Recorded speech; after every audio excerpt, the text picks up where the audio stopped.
আপনি যেটা নিয়ে সামনে এলেন সেটা হচ্ছে বাবরি মসজিদ, সেইটা স্টাইল কি এখন? বাবরি মসজিদের কাজ আমি একটা পেশাদারি কনস্ট্রাকশনকে দিয়ে দিচ্ছি। তারা ব্যাঙ্গালোরের কোম্পানি, অলরেডি তারা কলকাতায় চলে এসছে। আমি রাত্রি 8টার সময় তাদের সঙ্গে বসবো। তারা কালকে সরাসরি আমার স্পটে যাবে, আমি কালকে মেদিনীপুর যাব। পরশুদিন ওনারা থাকবে।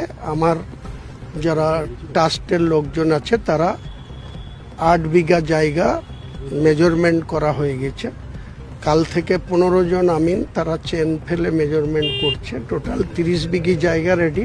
তার মধ্যে ফ্রন্টে এনএইচের থেকে 80 ফুট ছেড়ে যে মেন স্ট্রাকচার হবে, ইঞ্জিনিয়াররা যাবে, সয়েল টেস্ট করবে।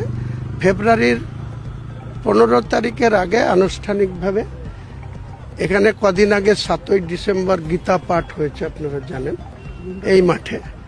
তো আমি বলেছি ওই বাবরি মসজিদের যেখানে শুরু হবে কনস্ট্রাকশন, ওখানে 1 লক্ষ কোরআনের হাফেজ, মুফতি, মাওলানা, কারি তাদের নিয়ে কোরআন পাঠ হবে।